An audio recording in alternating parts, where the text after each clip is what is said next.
हाय, आप देख रहे हैं न्यूज़ इन खबर। मैं हूं विष्णु शर्मा। एक बड़ी खबर आपके लिए ये है कि कुलभूषण जाधव केस में इंटरनेशनल कोर्ट ऑफ जस्टिस ने भारत के फेवर में फैसला दिया है।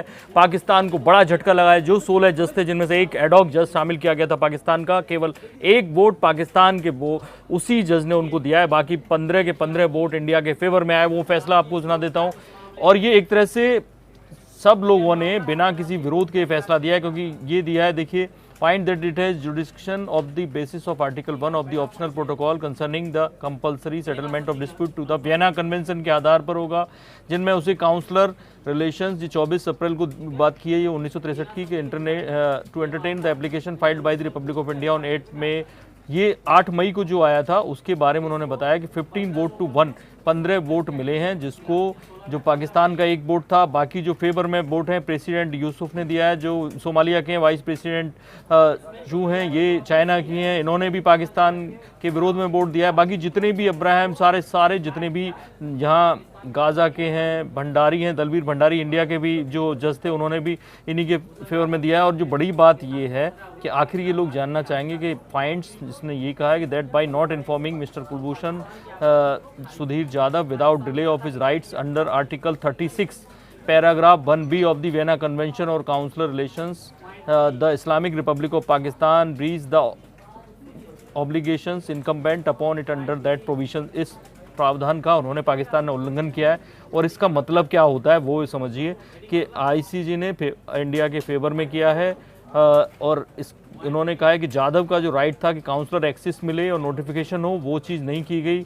The court has directed Pakistan to provide effective review. जो उन्होंने फांसी की सजा दी है उसका रिव्यू करे और रिकंसीडर करे कन्विक्शन को, और एक तरह से उन्हें काउंसलर एक्सेस जाधव को मिलनी चाहिए। ये बड़ी बात है।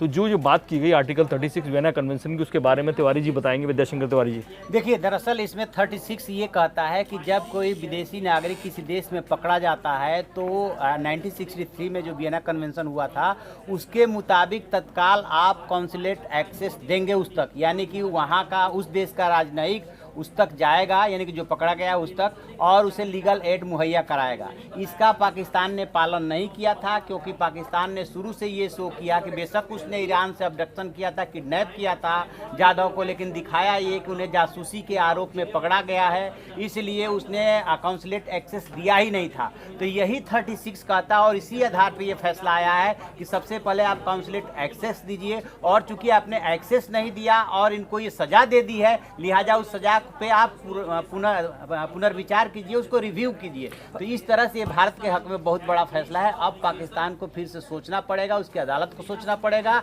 एक्सेस जैसे ही मिला गया वैसे ही सारी कानूनी बातें वहाँ के अदालत में ही उठाई जाएगी। वो 16 जज जिन्होंने ये फैसला दिया, उन्हें आप देख लीजिए। प्रेसिडेंट अब्दुल कवी अहमद यूसुफ हैं, वाइस प्रेसिडेंट हैं चाइना की। इस तरह से ये सारे जज हैं जो अलग अलग देशों के हैं। Slovakia, France, Morocco, Brazil, USA, Italy, Uganda. India के जज हैं दलवीर भंडारी। इस तरह से जमैका, सारे देश, रसिया के भी हैं। पाकिस्तान के एक जज केवल शामिल किए गए थे जिन्होंने पाकिस्तान के सपोर्ट में वोट दिया है, और बाकी 15 के 15 जजेस ने इंडिया के फेवर में वोट दिया है। तो इससे उम्मीद बनी है कि कुलभूषण जाधव से इंडियन अधिकारी मिल पाएंगे, और वहाँ पर जब मिल पाएंगे तो इस केस को दोबारा कुलभूषण जाधव की जो उन्हें सहायता मिलेगी उसके जरिए कुलभूषण जाधव के बयान बदलेंगे और सच्चाई सामने निकल कर आएगी। और नेचुरली इससे साफ मैसेज जाता है कि कुलभूषण जाधव को कल को रिहाई मिल सकती है। ये बड़ी खबर है, और इस खबर पर हम अपडेट आपको देते रहेंगे, नज़र बनाए हुए हैं। बाकी बड़ी खबरों के लिए देखते रहिए न्यूज़। सब्सक्राइब करें इन खबर। थैंक यू, नमस्कार। इन खबर चैनल को सब्सक्राइब करें और बेल आइकन दबाना ना भूलें।